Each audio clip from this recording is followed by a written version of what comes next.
Intimidasi di sekolah adalah masalah yang serius yang dapat berdampak negatif pada kesejahteraan mental, emosional, dan fisik siswa.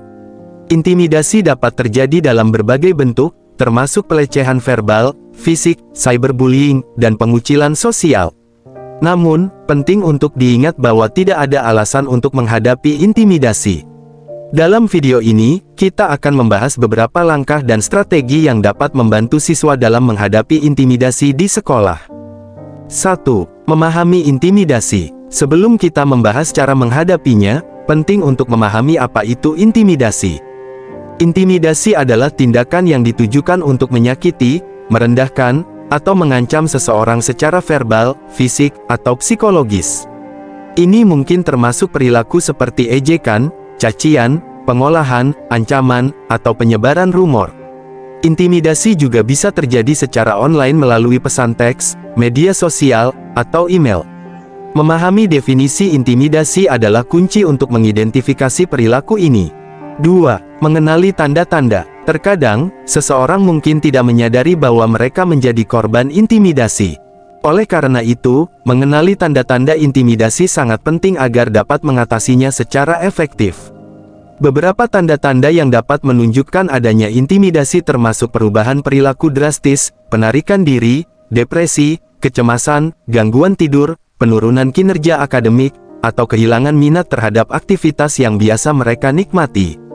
Siswa harus belajar mengenali tanda-tanda ini pada diri mereka sendiri dan orang lain di sekitarnya. 3. Berbicara dengan orang dewasa yang dipercaya. Langkah pertama yang harus diambil ketika menghadapi intimidasi adalah mencari bantuan dari orang dewasa yang dipercaya. Orang tua, guru, atau konselor sekolah dapat memberikan dukungan, nasihat, dan bantuan untuk mengatasi masalah ini. Menceritakan pengalaman kepada mereka akan membantu siswa merasa didengar dan dipahami.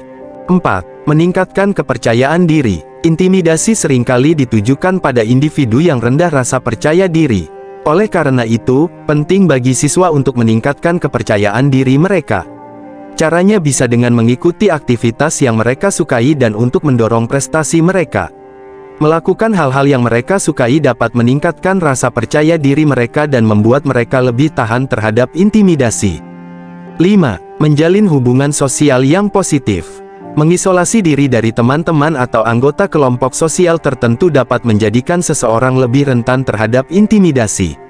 Oleh karena itu, siswa harus mencoba menjalin hubungan yang positif dan sehat dengan teman sekelas dan rekan sesama.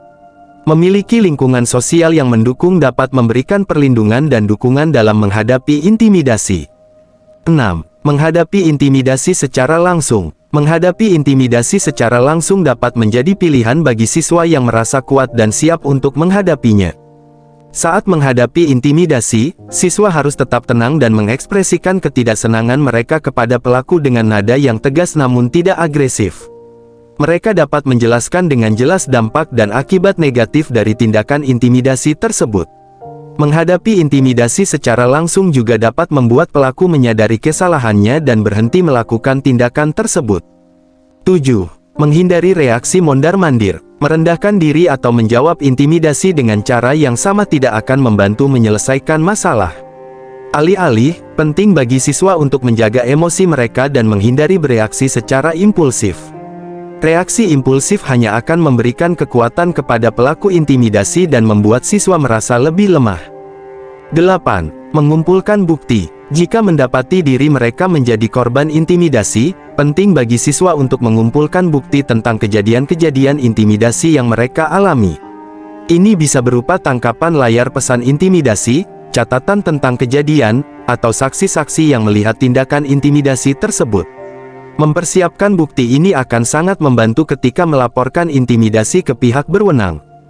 9. Melaporkan intimidasi. Melaporkan intimidasi kepada pihak berwenang atau sekolah adalah langkah yang penting untuk mengatasi masalah ini.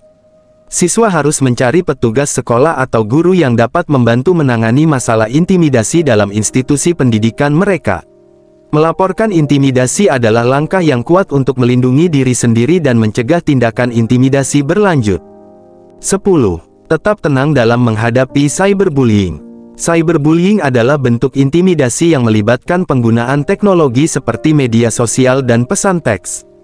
Saat menghadapi cyberbullying, siswa harus tetap tenang dan tidak menanggapi pesan intimidasi secara emosional.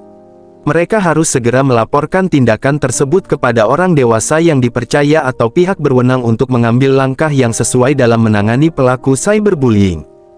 Kesimpulannya, untuk menghadapi intimidasi di sekolah bisa menjadi tantangan yang menakutkan, tetapi penting untuk tetap bersikap kuat dan mengambil langkah-langkah yang tepat untuk melindungi diri sendiri dan orang lain. Melaporkan intimidasi, mencari bantuan dari orang dewasa, dan membangun kepercayaan diri adalah beberapa strategi penting yang dapat membantu siswa dalam menghadapi intimidasi. Dengan meningkatnya kesadaran mengenai masalah ini dan adanya upaya kolaboratif dari seluruh komunitas sekolah, kita dapat menciptakan lingkungan pendidikan yang bebas dari intimidasi.